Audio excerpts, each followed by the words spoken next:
I'm here with musician and clothing line extraordinaire, Orlando Dixon. Yes. So what do you want to talk about first, man? You know what? Let's talk a little bit about how you became into music, how you came into music, when you discovered your voice, that kind of thing. Okay.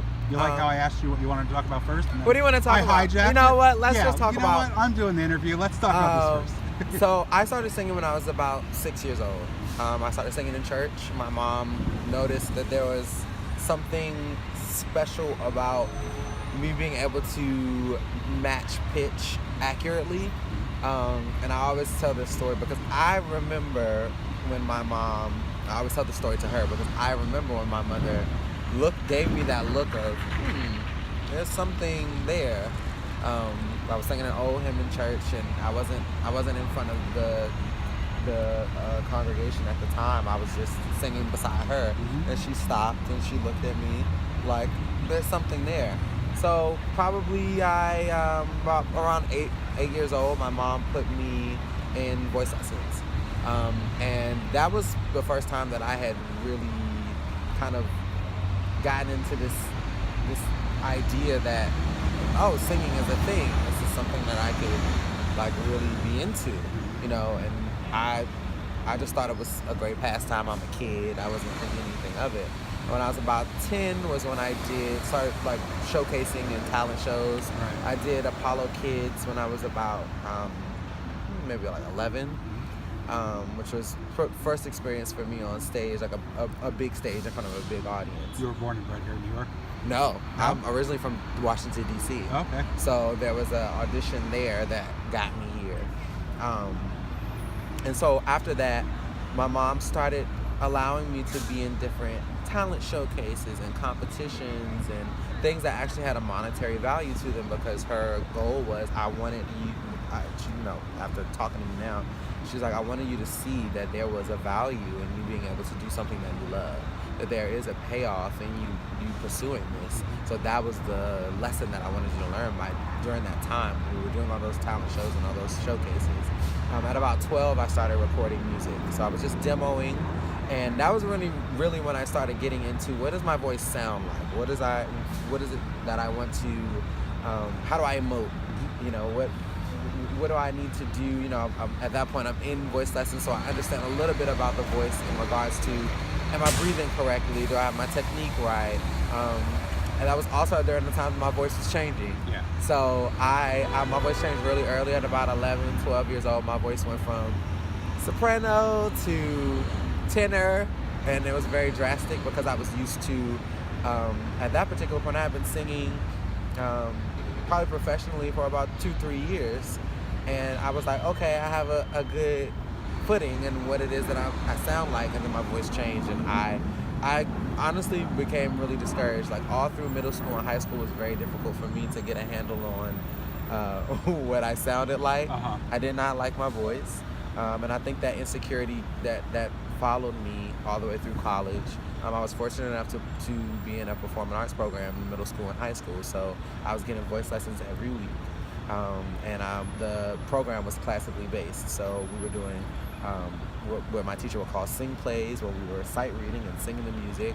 We were learning different languages, singing in different languages, from German to Italian, learning phonetics before we even got to college, learning music theory. So I was exposed to all of that stuff when I was a teenager. So by the time I got to college, I was trying to make a decision of what I wanted to do. I still hadn't decided, do I want to study vocal performance? I really had a strong interest in the business of music because while I was in school, I was also offered a record deal that didn't work out. I also did another budgeted project that didn't work out. So I was doing all these series of different things to, in a sense, make it because I had this idea in my head that I would get signed and I would be famous before I went to college. So I wouldn't have to worry about college. Yeah.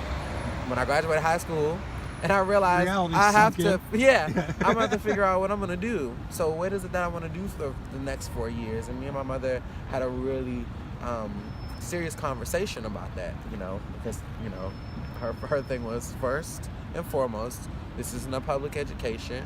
You're going to be paying for school. So you need to know what it is that you want to invest your energy into before you go, lollygag for the next 4 years. And when she said you would be paying, she meant you? She meant her. Oh, okay. She meant, I'm going to be paying for school. So you're going to be This serious is not a and public yeah. education, so Yeah. you need to sit down and really decide where you want to go. Well, it seems like she was a really huge influence in your life, getting you started on Yeah. music, and then, you know, Yeah. keeping it I've real never, with you for college. I've never had the experience of my family telling me not to pursue my dreams. I realize now as an adult, and especially as a creative in this world, operating on an artistic level, where I'm in other circles with other creatives, that is not everybody's story. That a lot of people, when they're not in that world, they don't understand. I mean, there isn't a lot of stability. There isn't a lot of consistency. So for a parent to a child who says they want to sing and be in a band, or, you know, I want to be a famous singer, I want to be a performer, that probably seems like, okay, yeah, sure.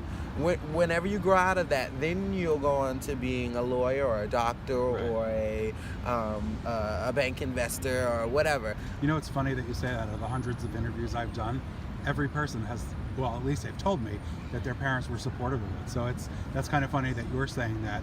And I've heard stories like that as well from others that I wasn't interviewing. Mm-hmm. And then for some reason, the people that I've sat down with luckily had the support of their family, which is super helpful. It's extremely, I mean, it's the fundamental of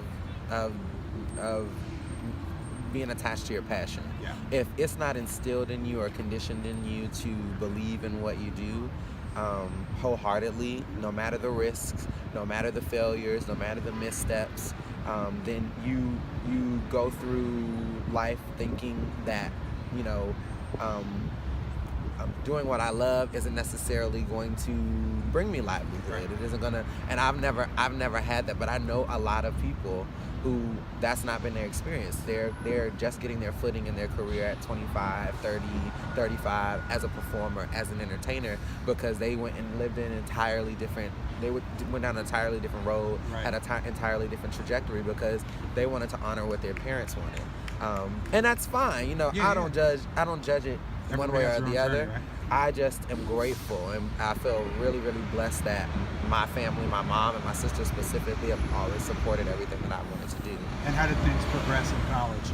I went to Berklee College. Well, I did a year at the Hart School of Music, actually. I thought I wanted to study vocal performance. I thought I was very, honestly, I didn't think that. I really just was like, well, this is the next step. I've done an entirely, I'm classically trained, and I've done an entirely classically based program for 4 years in high school. I thought the next step was to go to a conservatory. So I went to the Hart School of Music in Connecticut. I learned what I could learn, but I felt like creatively and artistically, it wasn't feeding me in the way that I wanted to. I am, you know, a lot of the music I grew up on was, you know, Sam Cooke, Nat King Cole, Luther Vandross, Donny Hathaway, Stevie Wonder, very soulful R&B music, and I was really starting to move into this space in my 20s where I was starting to, you know, get into Sarah Vaughan, Ella Fitzgerald, that whole jazz era of music that I just hadn't been exposed to, and I felt like the program there was not necessarily best for me. I had a friend, one of my best friends, her brother went to Berklee. That had always been on my radar. I just never applied my first year because I thought, well, I'm not good enough to get into school. So when I went to Hartford, I decided probably midway through the year that was something I wanted to do. I wanted to transfer, which I told my mom that I wasn't going to do. But I ended up doing it anyway. And this is the thing. You're young and your decisions change. And I'm all about showing and proving. So before I even told my mom that I wanted to go to Berklee, I went and set up an audition. I went on the audition. I got a scholarship before I came to her and said, hey, this is what I want to do. And she was like, you know what?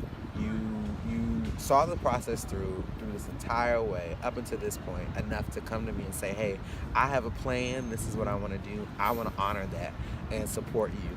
And so I transferred, and it was probably one of the best things that I could have done for me as an artist, as a songwriter. I mean, there's so many things that I unlocked living in Boston and being in that culture of musicians 24/7. Like, everybody around you is ridiculously talented. There was a little bit of that, you know, oh God, am I good enough to be here? and a little bit of that friendly competition as well, because everyone is trying to operate or strive to operate on a high level at that particular point. You're 18, 19, living in a city school, so you're exposed to everything around you, plus you're going to class. I mean, I was taking maybe, I want to say eight courses a semester. My day was pretty full, and it wasn't like full, like, okay, I'm going to history now, and I'm going to do 4 hours of chem. It was like, you're going to do an hour of music theory, and you're going to arranging, you're doing conducting, you've got your liberal arts in the middle of the day, and then after that, you've got all your performance labs. And so we literally, it's an environment where you're literally learning how to perform. You can take a specific class for learning how to sing pop music, learning how to sing country music. They teach you how to write a score for that. They, learning how to decipher counterpoint in jazz harmony and traditional harmony. So it's a very eclectic curriculum. And then I decided when I was going, I wanted to do music business. So I tested out of a couple courses, and in my last 2 years, I was able to take all of the music business courses I wanted to. Entrepreneurship, taxation for the, I think it was a class called Taxation for the Entrepreneur, the Musician. Taxation for the Musician. How to do your taxes as a musician. I learned that in college. Marketing. Which required me to have to put together a business plan, which I had never done, which I thought, those things would be great to have under my belt. And it probably helped with my clothing line. Yeah. Years later, I would have never thought that I would have been doing that. Because I'm thinking, as an artist, you don't go into any agent's office or any record label saying, hey, here's my business plan. But essentially, you are your walking business plan. The way you present yourself and your calling card is what you wear, how you sound, how people interact with you. I learned a lot about that. So when I graduated from college, I ended up getting a gig doing some writing down in Houston. I was doing some work with Regina Bell, who had done A Whole New World with Peebo Bryson years before, and was in her own right a Grammy Award winner. I had done some other stuff with some independent artists. A guy named Chris Walker, who had a hit on the adult contemporary R&B charts back in like '89, and we ended up doing something on his new album, which ended up charting on a top 20 on Billboard AC in 2012. Nice. Which was a first. I had never done anything like that. Have my name on Billboard on a song that's in the top 20. That was something that I had never done.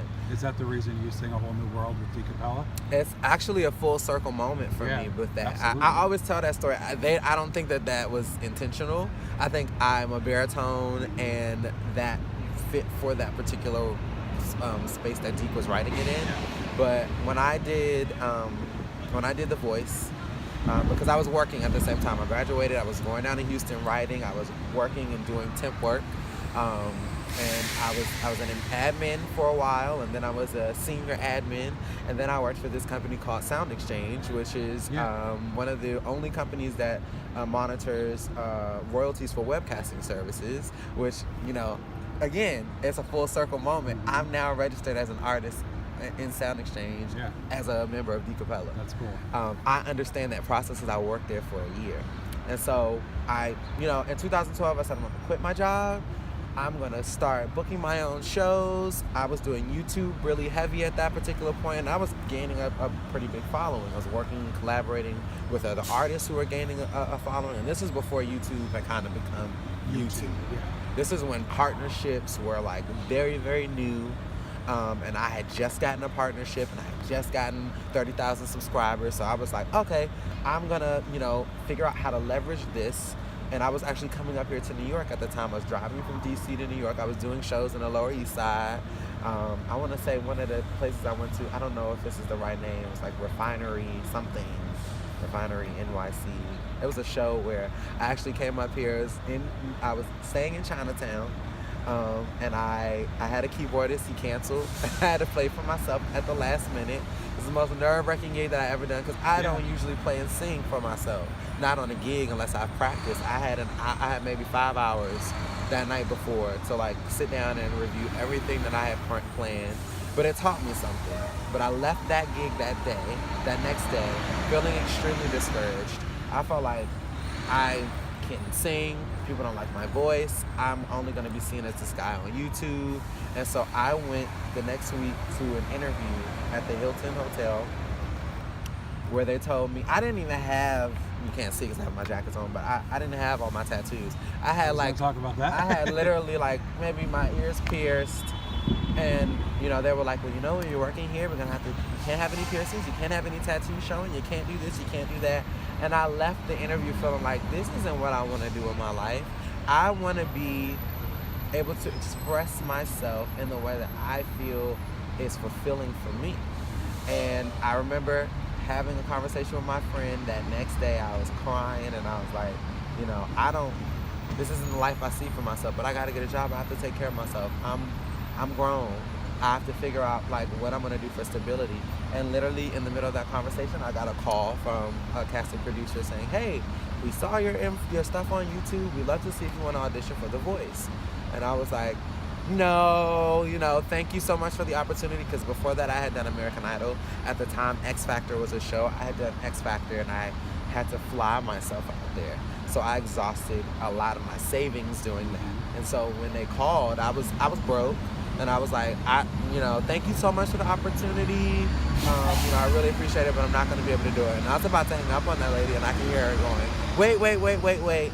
And I was like, yeah. And she was like, no, it's actually, this is a different type of situation. We want to put you in front of the executive producer, see if you can get to the blind auditions, see how that whole thing works. So I did it. I didn't believe that it was going to be anything until I got there. I ended up moving on and auditioning in front of all four judges. This was the year that, all four coaches. This was the year that Usher and Shakira did it. So I still to this day, I look back on that moment. I'm like, oh my God, my song choice. What was I wearing? But I was 24. I was a kid. I was young, and I was green.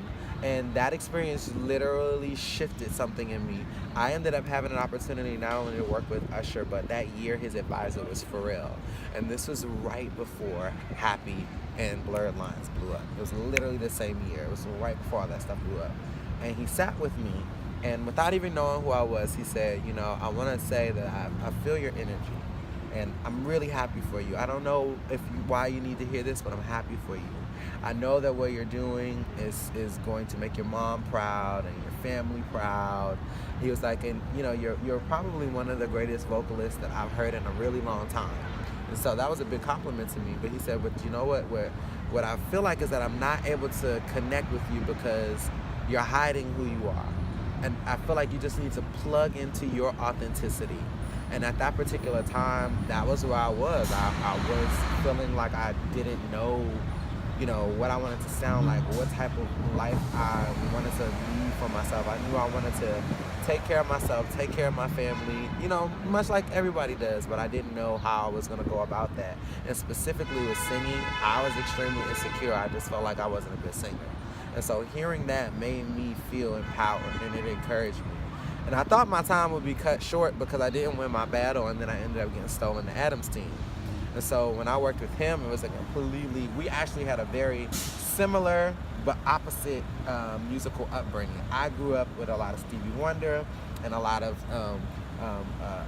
those older R&B, funk, soul sounds. Mm-hmm. And it wasn't until I got to Berkeley that I started getting into the Beatles and Van Morrison and Alanis Morissette.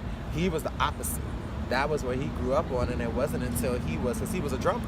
It wasn't until he got into like 1920 that he was like, I started getting into the roots and understanding like different pockets and stuff like that. He was like, and so I understand your desire to want to be eclectic, but he taught me a lot about staying true to the genre, staying true to who you are as a vocalist and the style of the music specifically. I learned a lot about that working with him. And so when I left the show, Did he inspire your tattoos? He didn't inspire. Well, you know what? When I left the show was when I got my sleeve. When I left the show, I was like, I want a full sleeve. I want to do something that I feel like is going to move me. At the time, just in my own manhood, I was like, I want to do something that's going to make me feel like I'm moving into being 25. I'm about to be 25 soon. I'm doing something different. This is branding me as an artist.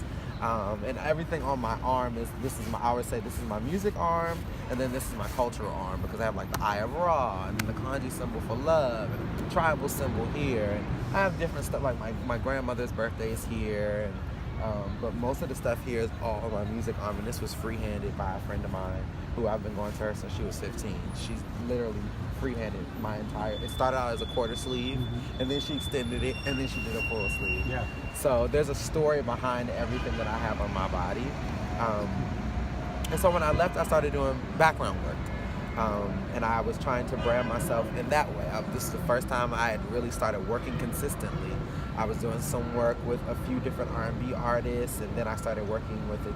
Actually, I got to start working up here with the Tonight Show, and then I did some work with the Zac Brown Band, and then I did some work with One Republic, and then I was singing background behind Jason Derulo for like a gig or two, and so So you were working with. I was working. Artists yeah, I was. in all of your iterations before. Yeah. Yeah, that's great. So and then things slow down. You know, you learn as you work in this industry that it's a roller coaster, and as high as you can get is as low as it can go when work slows down. So when I got off of my first tour doing background, work had started simmered. It was like spot gigs here and there. I started back working with Regina Bell doing like guest soloist work. So she has a plethora of duets that she does. A lot of them, her biggest one being with Peabo Bryce and A Whole New World. So I will go and perform with her at different spot dates that she would have around the country, and I would come out and do that song with her. And so I did some writing for her on one of her albums as well, which was really cool. But I eventually had to humble myself, because I was in this thing of, I'm an artist, I'm never going back to the corporate world. But there's that thing of that hustle, that grind, and that balance that I had to learn. And I went back to work. I had to, and I actually the interesting story about that is I went into a temp agency to get a job, and they offered me an internal position with the agency. So I started working as a talent acquisition specialist, which is basically in recruiting, to get people jobs. I did that for about a year and a half. Acquisition yourself, right? At that point? Right. And I ended up working there for about a year and a half. It was probably one of the best jobs I've ever had, because I was extremely honest about my goals. I did not want to lie and say that, like, oh yeah, I want to be here for forever. I was like, I'm a musician, and it's downtime for me. I'm regrouping. I'm trying to figure out what's next for me.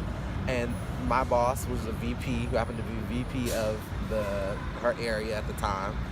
Was like, I completely understand. I love your charisma. I love your energy. I love your smile. I like that you connect with people. That's what we need right now. For as long as we can have you, is as long as you're welcome to be here.